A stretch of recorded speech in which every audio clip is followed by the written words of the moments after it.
크리스천 헤럴드 애청자 여러분 안녕하십니까? 영혼의 쉼터 이 시간 진행의 정영철 인사드립니다. 크리스천 헤럴드는 신문을 시작으로 라디오, 이제는 공중파 채널인 18.10을 통해 텔레비전으로도 함께 하실 수 있습니다. 이 시간에 방송되는 모든 목사님들의 설교를 인터넷 웹사이트 aktv1810.com을 통해 다시 들으실 수 있습니다. 하루를 귀한 말씀과 찬양으로 마감하시는 귀한 시간 되시기 바랍니다.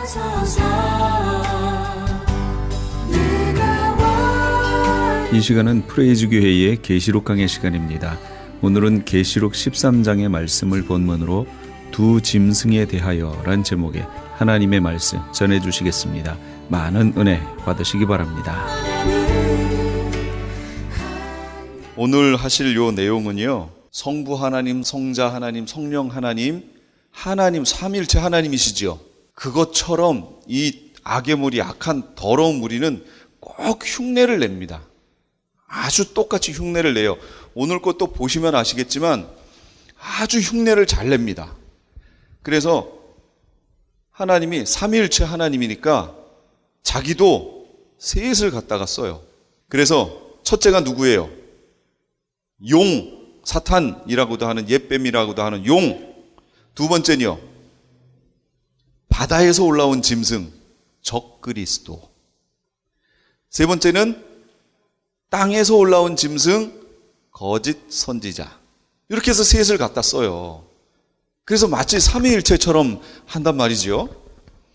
아주 얼마나 이 흉내를 잘 내는지 모르겠어요. 진짜로예요. 진짜로 흉내를 잘 내요. 1000개의 모습도, 우리가 지금은 시간이 없어서 거기는 언급을 못하고 들어가는데요, 1000개의 모습도 똑같이 흉내내고 씁니다. 구조를. 뱀은 창조의 능력이 없어요. 모방하고 흉내내는 거죠. 근데 아주 그거의 명수예요. 그리고 그게 마치 자기가 창조해낸 것인 양 거짓말을 하는 거예요. 그런데 우리는 거기에 다 속아 넘어가는 거죠. 용이 창조한 것처럼 우리는 알고 거기에 다 속아 넘어갑니다. 참 안타깝죠? 자, 오늘은 바다 짐승과 땅 짐승에 대해서 할 겁니다. 지난주에 했던 거를 잠시 언급을 좀 해보겠습니다. 우선 바다 짐승의 모양부터 한번 볼게요. 원래 지난주에는 용과 바다 짐승 했었는데, 용과 바다 짐승 을 잠깐 언급을 하고 넘어갔지요. 그럼 오늘 계속 이어서 하겠다고 그랬습니다. 자, 바다 짐승을 먼저 볼게요. 내가 보니 바다에서 한 짐승이 나오는데 뿔이 몇 개요? 뿔이 10, 머리가 7. 그 뿔에는 10 왕관이 있고 그 머리들에는 신성모독하는 이름들이 있더라. 여기서 왕관은 왕권을 얘기한다고 그랬어요. 왕권. 그래서 이 부분을 잘 이해하시려면 어디를 보셔야 되냐면 다니엘 7장, 그 다음 요한계시록 13장, 요한계시록 17장을 세 장을 잘 읽어보셔야 돼요. 이게 연결이 돼 있어요. 어디 하나로 뭐가 딱 해결이 안 돼요. 세 개가 다 연결이 돼 있어서 그걸 잘 이렇게 조합을 해보셔야 돼요. 마치 제가 퍼즐 얘기했죠?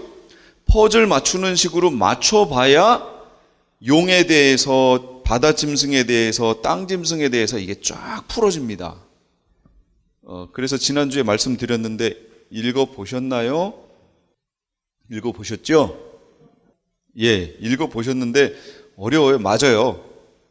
오죽하면 다니엘도 그 얘기를 듣고 마지막 12장에 가면 깨닫지 못했다라고 그러잖아요. 그러니 얼마나 어렵겠어요. 그 성령이 충만하고 직접 계시를 받고 했던 그 다니엘도 깨닫기 어렵다고 그랬는데, 그래서 그 부분만, 다니엘서만 가지고는 또 힘들다, 그 얘기예요. 무슨 얘기냐면 그걸 또 풀어줘야 될 부분이 있는 거예요.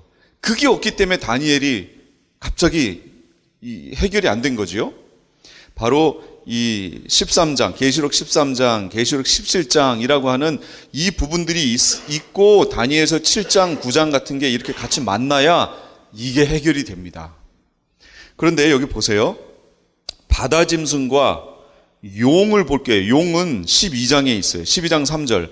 하늘에 또 다른 이적이 보이니 보라 한 큰 붉은 용이 있어. 근데 이게 머리가 몇 개요? 7개. 뿔이. 여기까지는 바다 짐승하고 똑같이 생겼어요. 차이점이 뭐라고 그랬어요? 왕관의 위치가 달라요. 그래서 구별을 하는 거예요. 용은 머리에, 7머리에 왕관이 있고, 짐승은, 바다에서 올라온 짐승은 뿔에 왕관이 있어요. 이게 무슨 뜻일까요? 뿔 자체가 권세를 상징하는 겁니다. 원래 뿔 자체가. 그런데 여기에 왕관이 있으니까 이것은 그 시대에 완벽한 왕권을 행사하는 자다. 왕이다. 그 얘기예요. 그러면 머리는 뭐라고 그랬죠, 제가?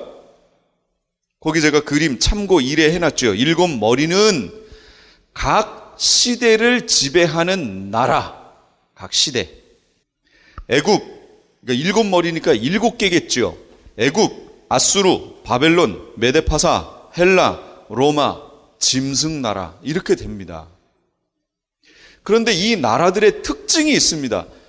애굽 전에 나라가 없었어요? 있었죠. 그럼 로마 다음에 나라가 없었나요? 지금까지? 강대국 많잖아요. 지금 미국도 있고 그 전에는 막 몽골도 있고 많이 있었죠. 그런데 왜 그 나라들은 여기에 카운트가 안 됐냐 그 얘기예요. 왜 안 됐다고 그랬어요? 그렇죠. 이스라엘과 관계 있는 나라들이라고 얘기했어요. 애굽은 이스라엘이 태동될 때 있었던 나라죠. 그렇게 쭉 치면 아수르, 북이스라엘을 멸망시켰던 나라, 바벨론은 남유다를 멸망시켰던 나라, 메데파사는 멸망된 바벨론이나 이런 나라를 다시 속국으로 만든 나라. 엄청난 강한 나라죠. 근데 이게 별로 길지 않습니다. 그리고 나서 헬라가 등장합니다. 헬라도 역시 이 이스라엘하고 관계 있어요. 헬라는 초대 왕이 누구예요? 여러분 잘 아시는 알렉산더 대왕이라고 하는, 그냥 왕도 아니에요. 알렉산더 대왕이라고 불렀던 사람 있죠. 그 사람이 헬라 왕이라고요. 완전 이쪽 지역 전체를 장악했어요. 이 사람이요. 강력했던 사람이에요. 근데 그 알렉산더 대왕이 죽고 나면서 갑자기 그 나라가 4개의 나라로 갈라집니다. 4개 나라로. 그걸 또 다니엘서에 다 예언을 해놨어요. 정확하게 예언했습니다. 아주. 그리고 나서 로마가 등장하지요. 로마. 어디까지 등장해요? 이거 상당히 길었습니다. 로마가. 이스라엘과 관계가 있어요? 없어요? 로마가? 있어요. 예수님이 언제 나오신 거예요? 바로 이 로마 시대에 나왔던 거예요. 그리고 이 요한계시록에 쓰여질 당시가 바로 이 로마 시대였단 말이죠. 5은 없고 하나는 지금 있고 나머지 하나는 앞으로 올 거다. 그게 지금 로마 시대에 요한이 그 자리에 위치에 서서 5은 이미 지나갔고 하나는 지금 있고 로마 있고 그 다음 무슨 나라예요? 짐승의 나라. 요건 이제 앞으로 올 것이다. 그걸 예언했던 거예요. 이제 보세요. 로마가 나오고 예수님이 승천하고 로마가 AD 70년에 티토 장군을 통해서 예루살렘을 쳐버립니다. 완전히 예루살렘 성전에 돌 하나 위에 이렇게 남겨져 있는 게 없이 완전히 초토화돼 버렸어요. 왜 그렇게 될 수밖에 없었냐면 거기에 금으로 이렇게 장식을 했잖아요. 이 화공법을 써서 거기를 공격하는 바람에 그 불에 의해서 이게 다 녹아버린 거예요, 금이. 그래서 건물 그 사이사이로 이렇게 스며듭니다, 금이. 그러니 그걸 캐내려니까 어떻게 해야 돼요? 돌을 다 헤집어내야죠. 그래서 금을 다 긁어가 버렸어요. 그러니까 예수님이 말씀하신 것, 돌이 돌 위에 하나도 남겨지지 않고 완전히 초토화된다고. 예루살렘 성이 진짜 그렇게 돼버렸어요. 그러면서 예루살렘에 있던 사람들이 완전히 디아스포라 됐죠. 다 흩어져 버렸어요. 전 세계로 흩어졌어요. 쫙 흩어졌어요. 그럼 이스라엘이 있는 거예요? 없는 거예요? 없어졌어요. 그러니까 그 다음부터 있는 아무리 강한 강대국이 나와도 카운트가 안 돼요. 그렇죠? 그래서 안 됐어요. 근데 지금 이스라엘이 있어요? 없어요? 있어요. 48년도에 갑자기 어느 날 이스라엘이 확 생겨났어요. 예언서에도 다 나와 있어요. 갑자기 생겨났어요. 그 얘기는 용의 나라도 어떻게 된다는 거예요? 갑자기 생기겠죠. 생겨서 이 하나님의 나라 이스라엘을 그냥 칠 거예요. 이제 칠 거예요. 근데 지금 이스라엘이 거기에 실제로 예수 그리스도를 인정하는 사람들이 많이 있을까요? 많이 없을까요? 상당히 희박합니다. 많이 없어요. 정말로 많이 없습니다. 10만도 안 넘어요. 4만인가 5만? 그 정도 되려나? 그 정도밖에 안 돼요, 지금. 지금 막 이제서 이렇게 되고 있어요. 조금 지나야 됩니다. 일곱 머리라는 건 그걸 얘기하는 거예요. 그 시대를 장악했던 강대국, 나라. 그런데 알고 보면 그 배후에 누가 있었다고요? 애굽, 아수르, 바빌론, 메데파사, 헬라, 로마. 그 시대를 그 나라들이 지배한 것 같았는데 사실은 그 배후에 누가 있는 거예요? 그렇지, 용이 있었던 거예요, 용이. 그래서 일곱 머리인 거예요. 근데 바로 그 일곱 머리에 왕관을 쓰고 있잖아요. 그러니까 그 시대를 지배하고 있었던 것이 바로 용이었다라는 걸 말하는 거예요, 지금. 그 용이 일곱 머리를 갖고 있고 각 머리마다 왕관이 있으니까 지금 이제 짐승의 나라가 나오겠죠. 그럼 짐승의 나라가 일곱 번째 나라잖아요. 그러면 그 나라에도 지금 용은 왕관을 쓰고 있으니까 여전히 짐승의 나라의 왕권도 누가 갖고 있는 거예요? 용이 갖고 있습니다. 그런데 보세요. 열 뿔이라는 게 또 나와요. 그래서 여기 열 뿔은 뭐냐면 7개의 머리가 있고 마지막 7번째 머리에 10개의 뿔이 달린 거예요. 무슨 얘기인지 이해되셨죠? 각 머리당 뿔이 하나씩 있고 나머지 7번째 나머지 머리가 다 달린 거, 이런 형태가 아니고 앞에 것들에는 뿔이 없어요. 마지막 7번째 머리에 뿔이 있고 그 뿔이 10개가 되는 거예요. 자, 그림이 이해가 되셨어요? 그게 제가 지금 거기 그려놓은 그거예요. 7 해놓고 빨간 걸로 이렇게 테두리 되어 있는 거 있죠. 그게 그 모양을 얘기하는 거예요. 바로 그 7하고 빨간 머리 되어 있는 게 그 빨간색이 제가 왕관을 상징한 거예요. 그게 7번째 머리에 왕관이 씌워져 있다, 그 얘기고, 거기에 뿔이 이렇게 나 있죠, 태양처럼. 그게 뿔 얘기하는 거예요. 뿔 10개. 이해가 되셨죠? 보세요.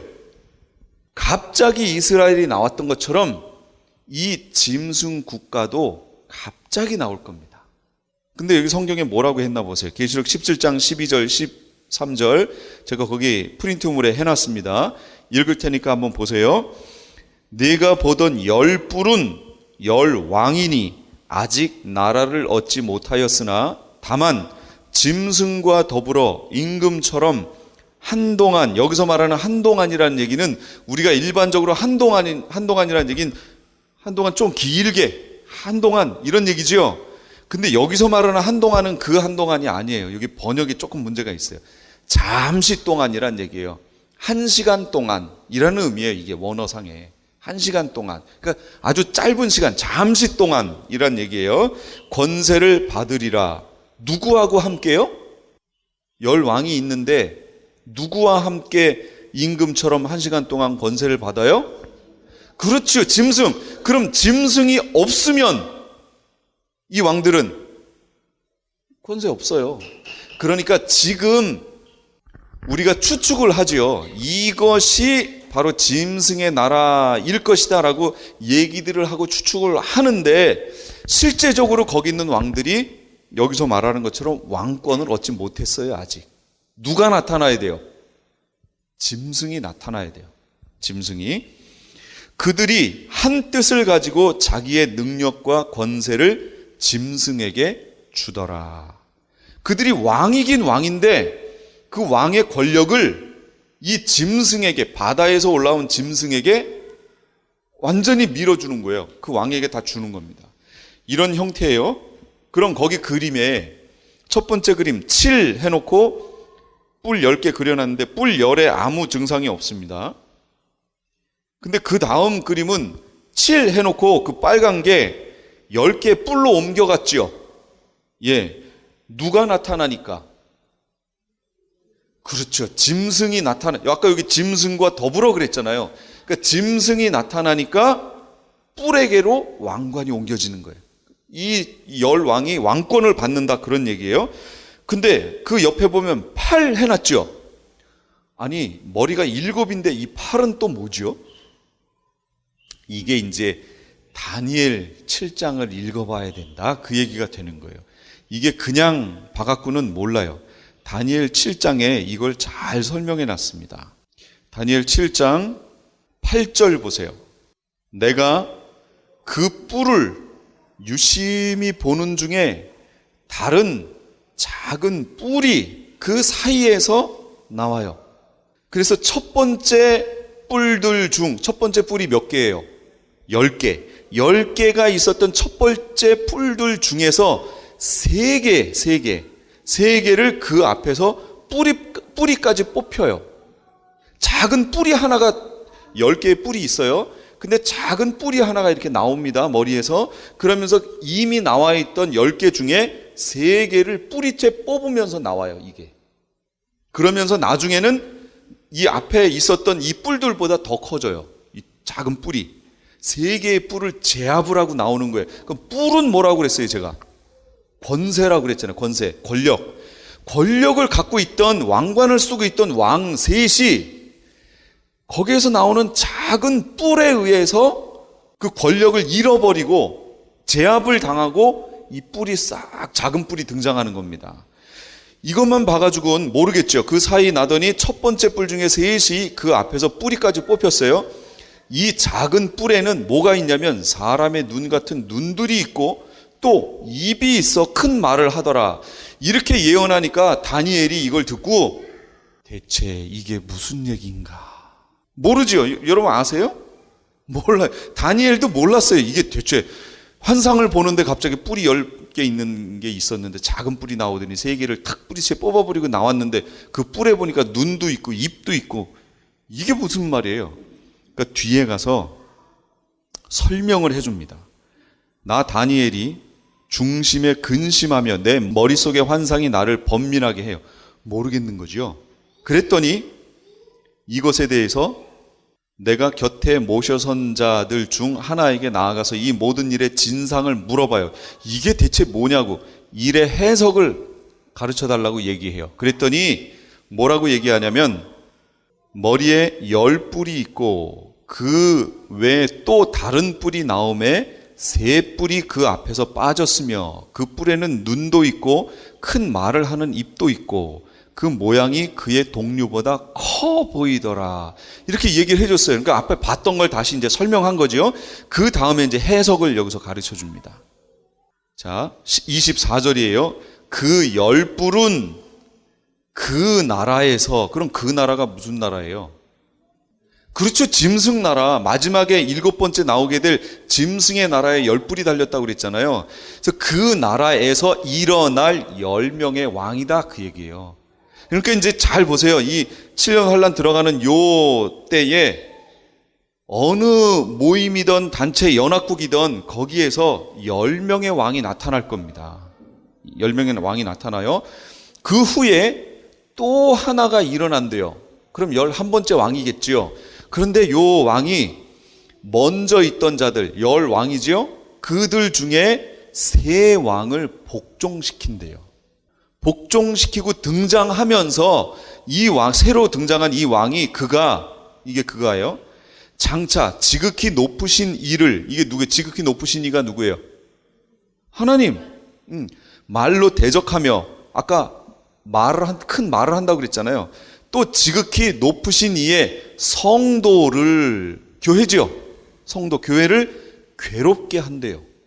핍박한다 그런 얘기예요. 이 자가 나타나서 그가 또 뭘 하냐면 때와 법을 고치고자 할 것이며 성도들은 그의 손에 붙임바되어 한때, 두때, 반때를 지내리라. 제가 한때, 두때, 반때 말씀드렸죠. 그 때가 헬라어에서 때는 크로노스와 카이로스가 있는데 대표적으로 크로노스는 그냥 일반적인 때, 시간을 얘기하는 거고 카이로스는 뭐라고 그랬어요? 예, 하나님의 때, 하나님의 정하신 시간, 한때, 두때, 반때, 시간으로, 기간으로 계산하면 몇이에요? 3년 반. 그러나 이 3년 반은 여기도 좋고 저기도 좋고가 아니라고 그랬죠. 딱 정해져 있는 시간이 있는 거예요. 여기서 말하는 그가가 그럼 누굴까요? 그가, 여기 일어났던 또 하나의 왕. 그게 누구예요? 먼저 있던 자들과 다른 이 그가, 이게 누굴까요? 요게 바로 적그리스도를 얘기하는 겁니다. 이 적그리스도. 적그리스도가 나와서 마지막 활동하게 되는 시간이 이게 완전히 들어가 있는 그 시간, 그게 언제냐? 그러면 다시 계시록으로 와야죠. 계시록이 다 퍼즐처럼 연결이 돼 있어요. 그가 또 짐승이 과장되고 신성 모독하는 말하는 입을 받고, 여기 또 나오죠. 말한다고 그러죠. 이 짐승이 받고 42달 동안 일할 권세를 받았어요. 그럼 42달이면 그게 3년 반이에요. 날수로 치면 1260일. 왜 1260일이냐? 정식으로 지금 우리가 아는 걸로 계산하면 1275일인데 3년 반이면, 근데 이 성경에서는 1260일이래요. 왜 그러냐? 이스라엘은 한 달을 30일로 칩니다. 그냥 딱 30일. 그리고 왜 우리 음력 계산할 때 날수가 부족해서 나중에 윤달 해가지고 2월이 한 번 더 생기잖아요. 그것처럼 진행이 돼요. 이스라엘의 달력이. 그러니까 30일 계산하니까 1년이면 360일이에요. 우리는 365일인데. 360일. 그럼 5일이 어떻게 되느냐? 이게 날이 쌓이고 쌓이면서 하나가 또 생기는 거예요. 이래서 해결하고 넘어가고 또 이런 식으로 돼요. 마치 우리 음력에 윤달 하는 것처럼 넘어가요. 그렇게. 자, 이게 그렇게 돼 있어요. 그래서 1260일, 42달, 3년 반. 이렇게 된단 말이에요. 그러면 이 짐승이 나타나서 마지막에 사역을 하게 될 42달, 3년 반이면 전 3년 반이에요? 후 3년 반이에요? 후 3년 반이죠. 그러니까 여기서 한때, 두때, 반때는 전 3년이에요? 후 3년이에요? 후 3년이라는 게 딱 나오는 거예요. 그래서. 자, 그런데 한때, 두때, 반때라는 말은 딱 두 군데밖에 안 나와요. 아까 보셨던 다니엘서에 나오고 또 한 군데는 바로 12장, 계시록 12장에 거기에 나옵니다. 14절에 그 여자가 큰 독수리의 두 날개를 받아 광야 자기 곳으로 날아가 거기서 그 뱀의 낯을 피하여, 왜 뱀의 낯을 피하죠? 뱀이 공중에 있다 땅으로 떨어졌잖아요. 그러니까 이제 뱀의 낯을 피해야죠. 보이면 핍박받으니까. 그래서 한때 두때 반때를 양육받음에. 그럼 여기 말하는 한때 두때 반때는 언제일까요? 전 3년 반이에요? 후 3년 반이에요? 후 3년 반이 되는 거예요. 그래서 굳이 다니엘서에 있던 한때 두때 반때란 말을 그대로 갖다가 여기다 쓴 거예요. 그때가 바로 후 3년 반이다라는 걸 지금 얘기해 주는 거예요. 이 말이. 그래서 전 3년, 후 3년이 이렇게 나눠지는 겁니다. 그런데 여기에는 세밀한 전 3년 반 1260일, 후 3년 반 1260일 이렇게 딱 이렇게 나눠져 있지 않아요. 약간 이 타이밍이 이렇게 중복돼서 겹치는 게 있습니다. 그러니까 지금 말씀드리면 이거 되게 복잡하실 것 같아요. 그래서 그거를 제가 빼고 다음에 또 들으실 때라든지 그때 기회 되면 설명을 드리고요. 우선은 전 3년 반, 후 3년 반 이렇게 이해를 하고 계세요. 그래서 요 한때 두때 반때에 우리가 양육을 받게 돼 있다라는 것을 보시면 됩니다. 그러다 보니까 무슨 일이 벌어졌냐면 이렇게 된 거예요. 전 3년 반에 적그리스도를 잘 보세요. 적그리스도는 7년 환란 들어갈 때 있었어요? 없었어요? 있었죠. 이 한 일회가 들어갈 때 평화를 약속하면서 등장한다고 그랬잖아요. 그러니까 7년 환란 들어가기 전에 적그리스도라는 인물은 있었어요. 이제부터 말을 잘 들으셔야 돼요. 적그리스도라고 하는 사람, 인물은 있었어요. 그리고 평화의 언약을 맺으면서 이렇게 7년 환란으로 들어갔단 말이에요. 근데 짐승은 언제 나타난다고요?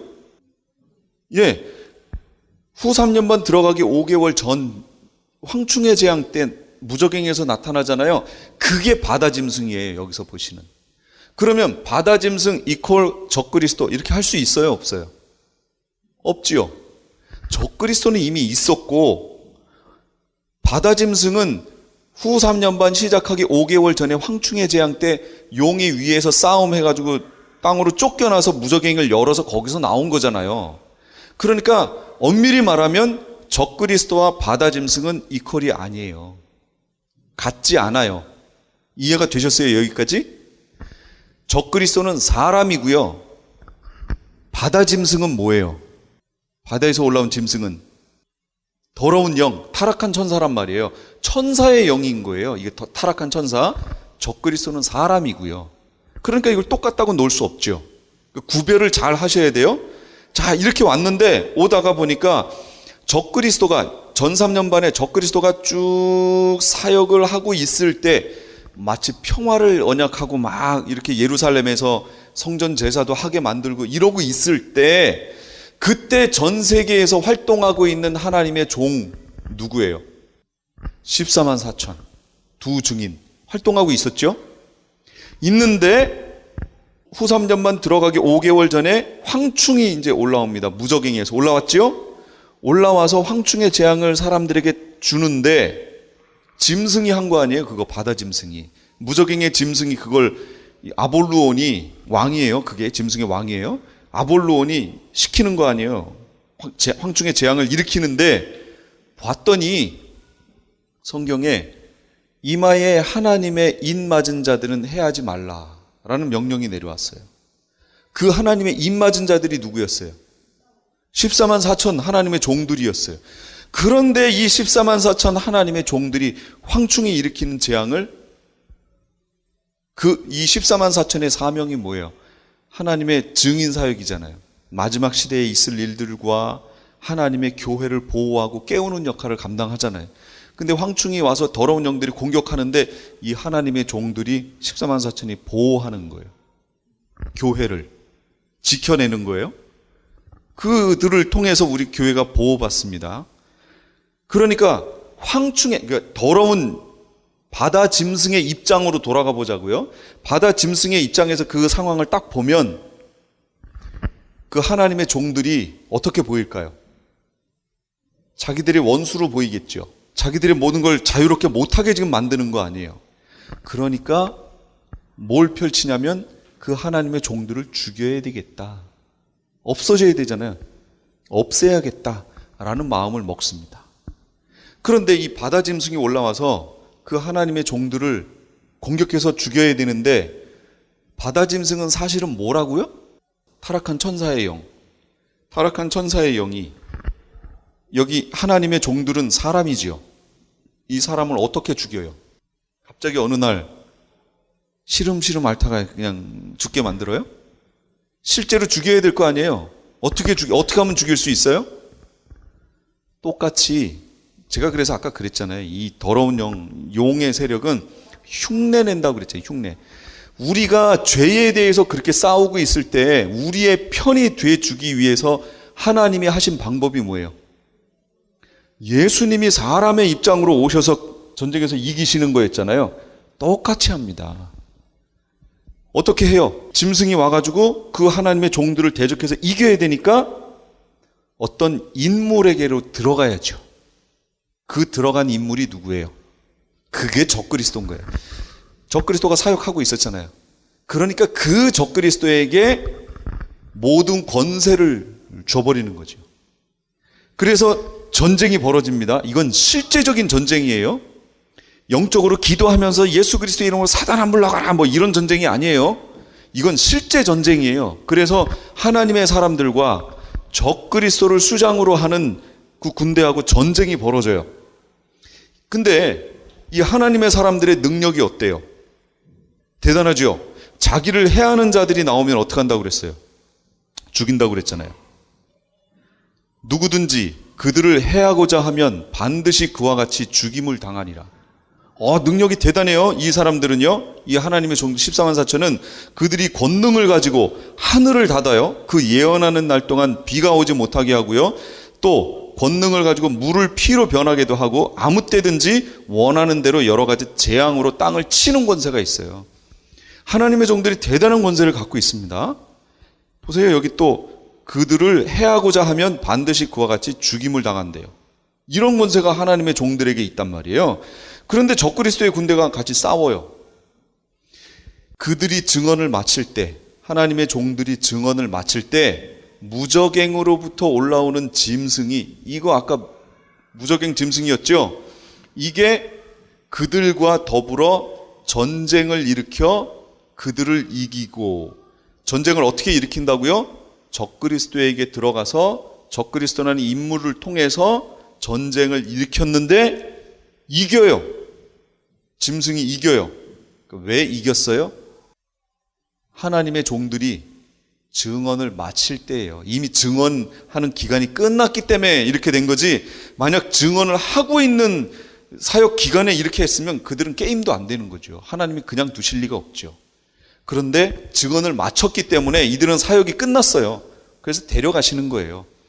여기 주의 종들이 멀쩡히 사역하다가 어느 날 갑자기 갔어요. 그럼 여러 가지 이유가 있겠지만 그 중에 하나는 그분을 통한 하나님의 사역이 끝난 거예요. 그러니까 데려가신 거예요. 그건 거꾸로 말하면 여기 있는 우리 성도님들이 여전히 지금 여기 살아있다는 얘기는 무슨 얘기가 될까요? 예, 우리 각자에게 대한 하나님의 하실 사역이 남아있다, 그 얘기입니다. 내가 몸이 어떠네, 내가 정신이 어떠네, 이거하고는 상관없어요. 그걸 통해서 하실 하나님의 일이 우리에게 남아있다는 얘기입니다. 그러니까 감사하면서 그 일을 지금 살아계신 거 감사하고, 그럼 나에게 맡겨져 있는 사역이 뭘까? 기도하시면서 그 사역을 끝까지 이뤄내셔야 돼요. 근데 어떤 사람들은 살기 힘들다고 자기 생명을 끊었어요. 그 얘기는 뭐냐면, 첫째, 생명의 주권은 누구에게 있어요? 하나님. 그러니까 하나님의 주권을 무시한 거예요. 주권에 대한 도전 행위였어요, 자살하는 게. 그 다음에 자기 생명을 끊어버렸으니까 나를 통해서 진행돼야 될 하나님이 하실 사역이 있죠. 그 사역의 길이 막혔잖아요. 끊어져 버렸잖아요. 그러니까 여러모로 하나님께 반역하는 행위가 되는 거예요. 그거는. 그래서 자살을 하면 안 됩니다. 그건 하나님이 절대 기뻐하시는 일이 아니에요. 꼭 명심하세요. 증언을 마쳤어요. 사역이 끝났어요. 이제 할 일이 없어요. 이 땅에서. 하나님이 데려가신 거예요. 그런데 이때 이들의 능력이 대단하다고 그랬죠. 이 대단한 주의 이 하나님의 종들과 싸우다 보니까 적그리스도도 치명상을 입습니다. 정말로 치명상을 입어요. 죽기 직전까지 가는 거예요.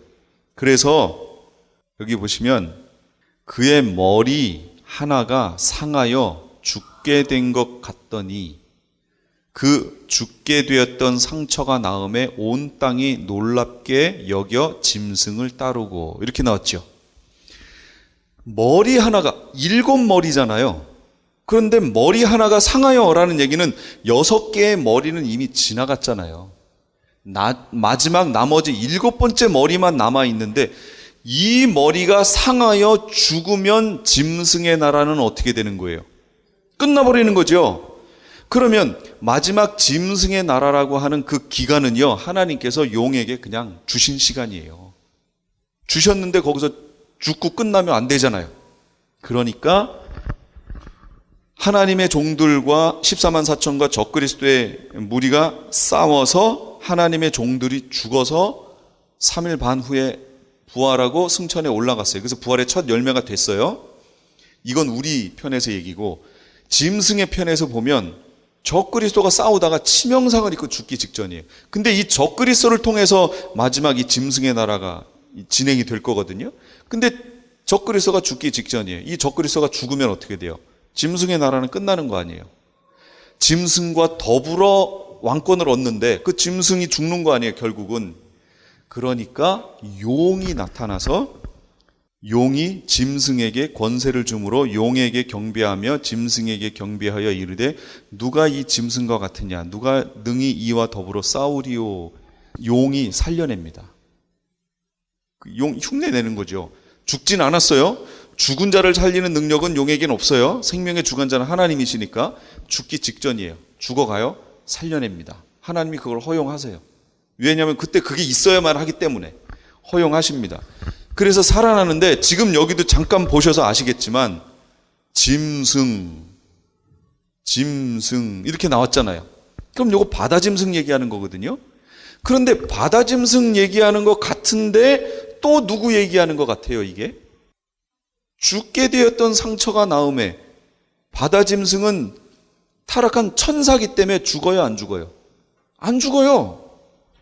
영체는 안 죽습니다. 그럼 여기 죽게 되었던, 상하여 죽게 된 것 같더니 하는 건 그건 누굴 얘기하는 거예요, 그러면? 그렇지, 적그리스도를 얘기하는 거예요, 적그리스도. 짐승이 빙의되어 들어간 적그리스도를 얘기하는 거예요, 지금. 그러니까 여기서 짐승이라는 말을 썼지만 사람들은 짐승을 보는 게 아니라 사실은 누굴 보고 하는 거예요?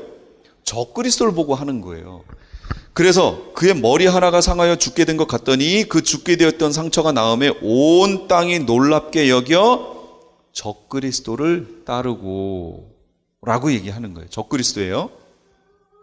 적그리스도와 바다짐승의 차이점 이해하시겠죠? 지금까지 이 말로. 네. 그럼 이제 들어가 볼게요.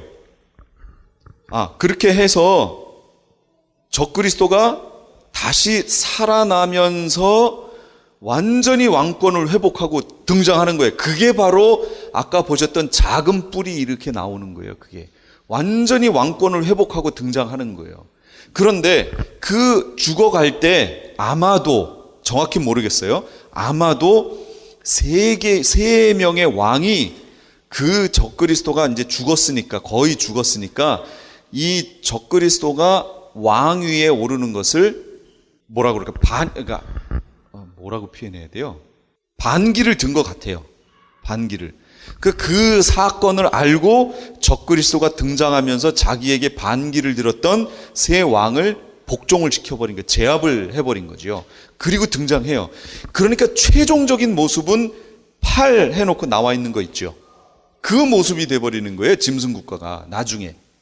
팔하고 빨간 걸로 해놓은 게 그게 바로 적그리스도입니다. 이게 나오면서 세 뿔을 제압시켜버린 거예요. 그러나 실상은 이게 어디에 속한 거예요? 우리가 보기에 모양은 8번째 것 같지만 실상은 어디예요? 7번째에 속한 거죠. 거기가 이렇게 재편된 거니까. 그래서 7에 속한 거예요. 그 말이 이제 17장에 나옵니다. 나오면 설명을 드릴게요. 자, 바다는 어디인가? 바다는 어디냐면요, 혼돈의 세상을 말하는 거예요. 혼돈스러운 세상. 물이 제일 많은 곳이 어디예요? 바다. 그럼 물이 상징하는 게 뭘까요? 성경에서 물 하는 게 상징하는 게 뭐예요? 누구요? 성령. 맞습니다. 먼저 제가 볼게요. 제가 오늘 교재에다가 제가 안 써놨기 때문에 성경 구절을 거기다가 써놓으세요. 예레미야 2장 13절. 내 백성이 2가지 악을 행하였나니 곧 그들이 생수의 근원되는 나를 버린 것과, 첫 번째 악이에요. 두 번째 악은 스스로 웅덩이를 판 것인데 그것은 그 물을 가두지 못할 터진 웅덩이들이니라. 여기서 그들이 생수의 근원된 나를 이라고 얘기할 때 나가 누구예요? 이거 구약 예레미야예요. 여호와 하나님이죠. 성부 하나님, 여호와 하나님 얘기하는 거예요.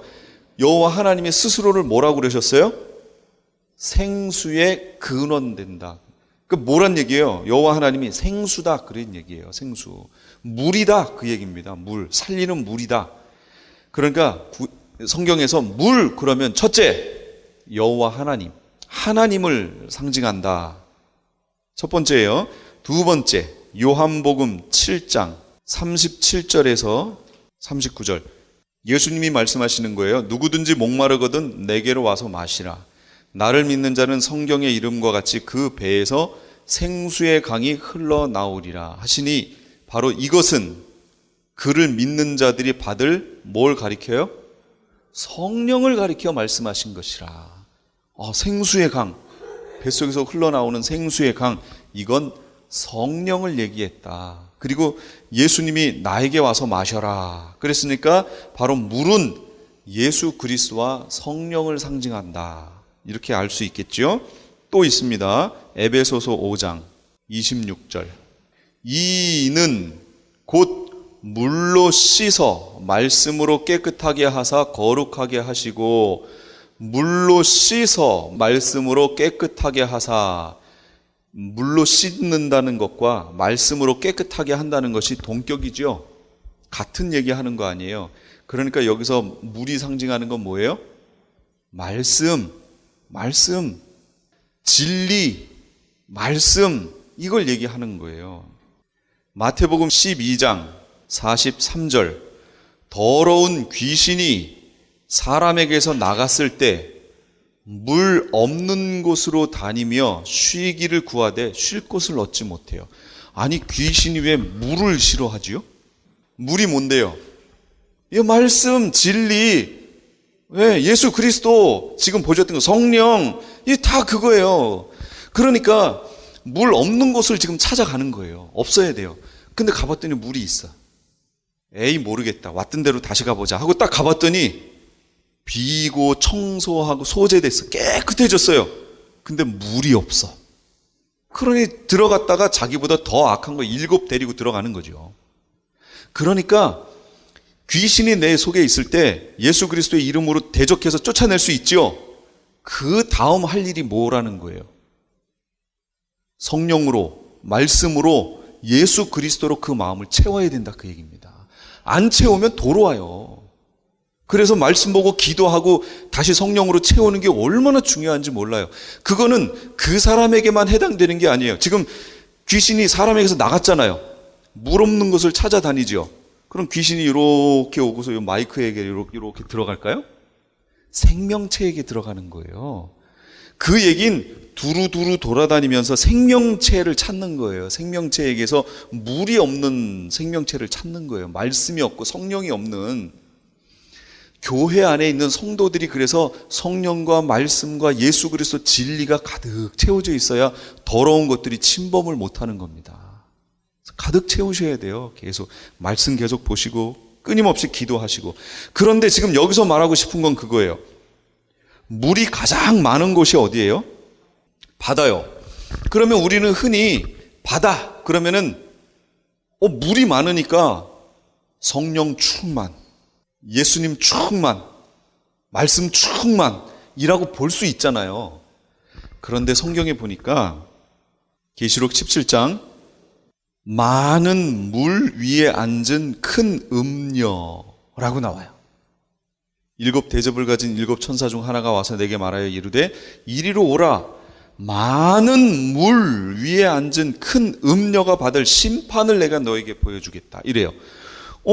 물은 하나님, 말씀, 예수 그리스도, 성령, 진리 이런 것들을 상징했는데 여기에 많은 물은 뭐죠 그러면?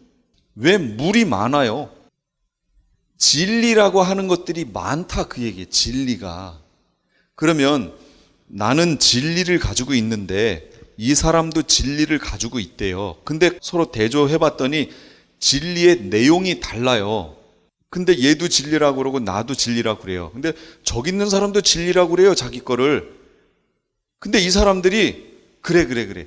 너도 진리고 나도 진리고 너도 진리야.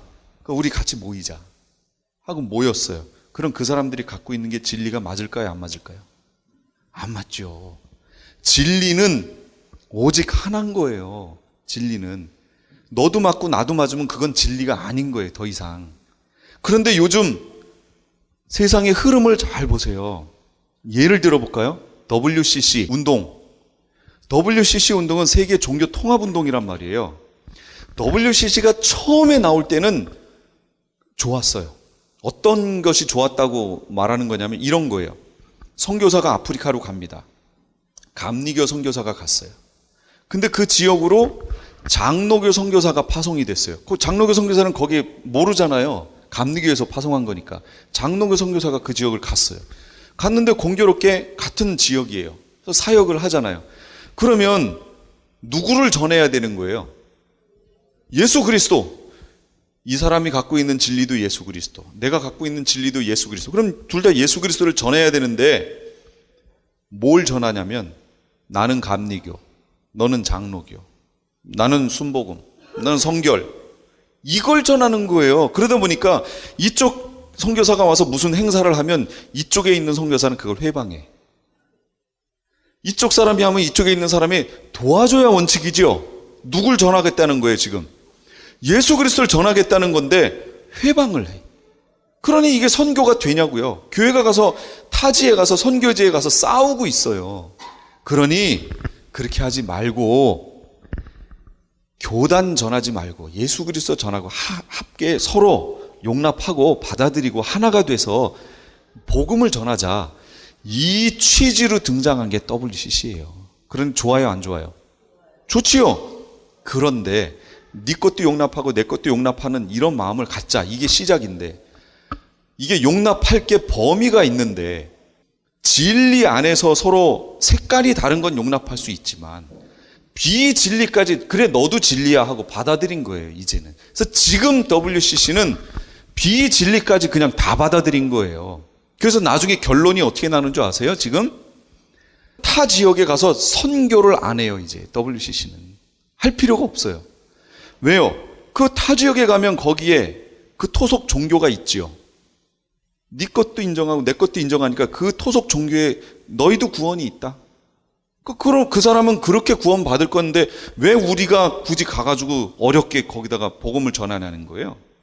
여기까지 갔어요. 그러니 이게 복음이냐고요, 이게. 이걸 말하는 거예요. 많은 물은 진리라고 말하는 것들이 많이 모였다는 얘기예요. 그러니까 비진리가 되어버렸단 말이에요. 그리고 그것이 바다를 이루어버렸어요. 바다를. 지금 교회에서 예수 그리스도 12월 25일 성탄절 그러면 예수 그리스도의 오심을 축하한다고 절에 그게 딱 붙어 있어요. 프랭카드가. 아니 여기 어떤 신학교는 우리는 종교 경책학이라고 하는 이름으로 배웠는데 원래 그 과목의 이름이 비교 종교학 시간이 있습니다. 근데 우리는 비교 종교학이라는 타이틀로 안 배웠어요. 이 가르쳤던 그 교수님이 비교 종교학이라는 건 말이 안 된다. 우리 기독교하고 다른 데를 어떻게 비교를 할 수 있느냐? 그건 같은 종교라는 입장에서 놓고 비교한다는 건데 기독교는 종교가 아니다. 이래서 가지고 그 단어를 안 쓰고 종교 경책학이라는 말을 써서 우리는 배웠단 말이에요.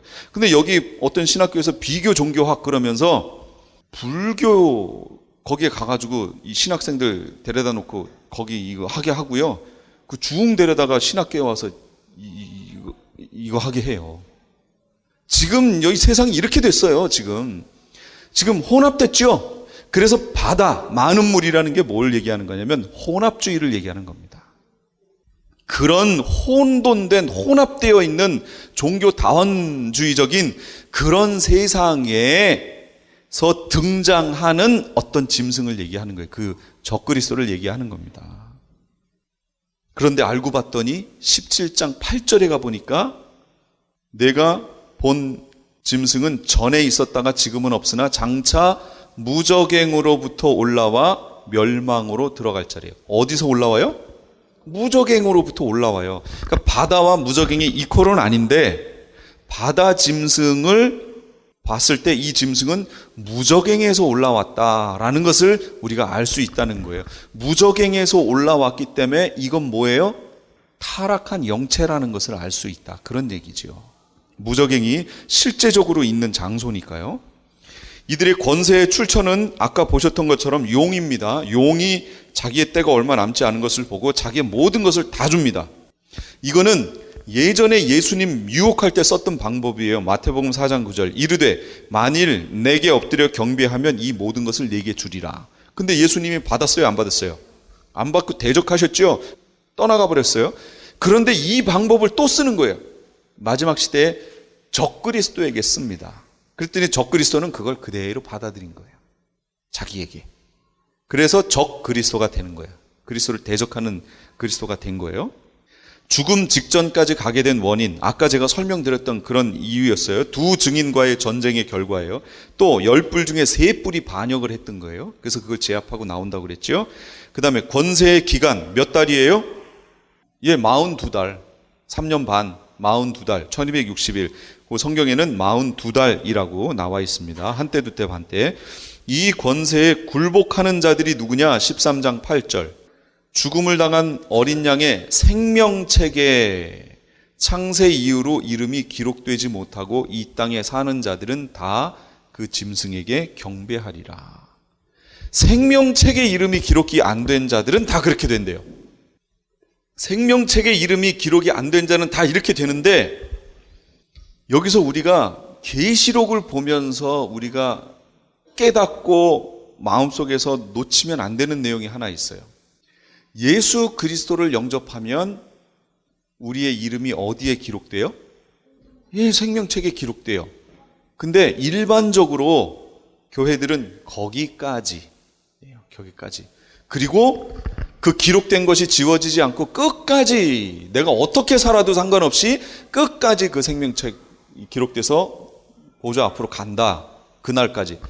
그러나 실제 그러냐라는 걸 제가 지금 명심해야 된다라는 걸 얘기하는 거예요. 실제로 그러냐? 히브리서 6장 4절. 한 번 빛을 받았죠? 하늘의 은사를 맛보고 누가 주시는 거예요? 은사. 하나님이 성령님을 통해서 성령에 참여한 바 되고 하나님의 선하신 말씀과 내세의 능력을 맛보고도 타락한 자들은 다시 새롭게 하여 회개하게 할 수 없나니 이는 그들이 하나님의 아들을 다시 십자가에 못 박아 드러내놓고 욕되게 함이라. 보이세요? 정확하게? 요거를 자꾸 엉뚱하게 이걸 교리에 맞춰서 설명하려고 하니까 자꾸 복잡해지는데요. 그냥 이 말씀 그대로예요. 말씀 그대로. 지금 읽으신 그대로 이해하시면 돼요. 보세요. 땅이 그 위에 자주 내리는 비를 흡수하여, 땅이면 우리 마음이지요. 우리가, 성도가 하늘에서 비를 내려주면 그걸 받고, 말씀을 받고 흡수해서 밭가는 자, 하나님 쓰기에 합당한 채소, 열매, 성령의 열매를 내면 하나님께 복을 받아요. 그런데 그 땅이 가시와 엉겅퀴를 내면 어떻게 돼요? 버림을 당하고 저주함에 가까워 그 마지막은 불사름이 되리라. 제가 이걸 해석 안 해도 되지요? 이제는 이걸 굳이 어떤 교리에 맞춰서 해석하려고 해석 안 해도 돼요. 제가 장로교 목사였기 때문에 옛날에는 그 교리에 맞추려고 이것을 그래도 이것은 어쩌고 설명을 했었어요. 처음부터 이 사람은 생명책에 이름이 기록이 안 된 거다. 이런 식으로 설명을 쭉쭉 해나갔거든요. 근데 이제는 그렇게 설명 제가 안 합니다. 왜냐하면 여기 있잖아요. 하나님의 선한 말씀, 내세의 능력을 다 맛봤다고 얘기하잖아요. 다. 한번 비침을 다 받았다고요. 그리고서 타락했다라고 얘기하잖아요. 그러면 제가 지금 뭘 말씀드리려고 하냐면, 생명책에 이름이 기록됐다. 그 이름이 지워질 수 있느냐 없느냐를 얘기하는 거예요. 있어요 없어요? 있습니다. 많은 교회가 이 부분에 대해서 입을 다 닫고 있어요. 얘기를 안 해요. 왜 안 하는 줄 아세요? 계시록을 안 봐서 그래요. 이 부분을 얘기하는 게 계시록에 있는 2장 3장 얘기입니다. 지금까지 LA 한인타운에 있는 프레이즈 교회의 요한계시록 강의였습니다. 오늘 말씀의 뒷부분은 내일 저녁 11시 30분에 들으실 수 있습니다. 프레이즈 교회의 위치는 2668 웨스트 피커 블루바드, 피커와 켄모어가 만나는 곳에 있습니다. 좀 더 자세한 사항을 알기 원하시는 분은 전화 213-700-9833, 213지역 700-9833번으로 문의하시기 바랍니다. 안녕하세요. 폴선입니다. 건강보험회사들의 플랜이 해마다 바뀌는 것 아시죠? 10월 15일부터 12월 7일까지 새로운 보험에 가입하거나 변경하여 본인에게 적합한 플랜을 찾아야 합니다. 메디케어만 갖고 계신 분, 어드밴티지 플랜을 갖고 계신 분은 무료 상담 받으세요. 수호천사보험 시니어 전문 보험 라이센스 에이전트 폴선 213-503-6897, 213-503-6897. 상담은 주 7일 오전 8시부터 오후 8시까지 TTY 1800-735-2929 아니 당신 미장원 다녀왔어? 헤어스타일이 확 바뀌었네. 홈쇼핑월드 차홍 고데기로 마술을 부렸지. 홈쇼핑월드 차홍 고데기. 차홍 허니앤비 샴푸로 머리 감으면서 차홍 헤어두피 마사지를 쓰면 머릿결이 너무너무 부드러워지고 한 움큼씩 빠지던 머리카락도 눈에 띄게 덜 빠져. 차홍 고데기 너무 좋아. 그럼 그 웨이브 머리도 당연하죠. 3, 4분이면 이렇게 풍성한 웨이브 머리를 만들 수 있다고요. 너무 이쁘다. 어디서 샀어? 홈쇼핑월드. 가격 만족, 품질 만족, 행복한 쇼핑. 활가와 웨스턴 홈쇼핑 월드. 시민권 신청, 부모님, 배우자, 자녀 영주권 신청, 취업 이민, 종교 이민, 학생 비자, 신분 변경, 추방유예, 결혼, 공증. 인생이 달린 이 모든 일 어디에 맡겨야 할까요? 한인타운 연장자 센터의 모치 기관인 주는 사랑채 이민 법률센터에 맡기세요. 21년 이민법 경력의 박창영 이민국 공인 변호인이 성심을 다해 도와드립니다. 올림픽과 윌튼 323-735-7888 323-735-7888. 유태인이 만든 특수영양제 M3 들어보셨어요? 곡식의 눈, 과일씨, 껍질, 약초의 뿌리로 만든 특수 영양제 M3. 혈압, 당뇨, 아토피, 천식, 비만 등 무슨 병이든 큰 효과를 주는 신비의 영양제 M3. 서울대학병원 7곳, 고려대학병원 2곳에 입점되어 더욱 믿을 수 있는 M3의 효능. 213-435-9600, 213-435-9600 M3 정직한 마음으로 권해드립니다.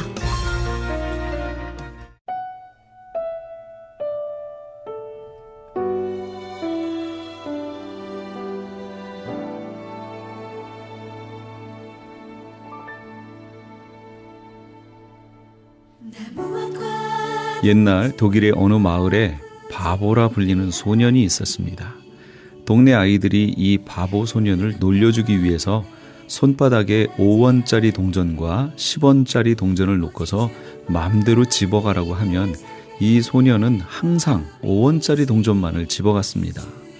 그래서 동네 사람들은 이 소년을 바보라고 놀리는 것이었습니다. 어느 날 인자하게 생긴 아주머니가 소년의 머리를 쓰다듬어 주면서 얘야, 5원짜리보다는 10원짜리가 더 크단다.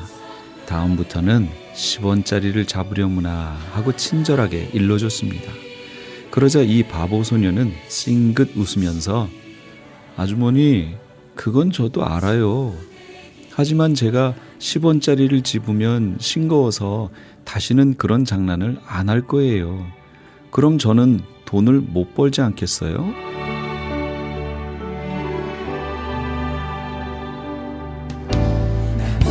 사람들은 저마다 자신은 지혜롭고 똑똑하다는 착각 속에 삽니다. 예수님의 침묵에 대해서 사람들은 예수님을 무기력하다고 또 무능력하다고 욕하며 십자가에 못 박아버렸습니다. 그러나 예수님의 침묵이 우리를 구원하는 단초가 됐고 지금 우리는 예수님의 죽으심과 부활을 함께 경험하게 될 구원의 삶을 살고 있습니다. 어서 속히 자신의 지혜를 버리고 예수 그리스도 앞으로 겸손히 나와서 하나님 백성의 무리에 들어오시는 우리 애청자 여러분 되시기 바랍니다. 지금까지 크리스찬 헤럴드 방송에서 보내드린 영혼의 쉼터의 정영철이었습니다. 고맙습니다.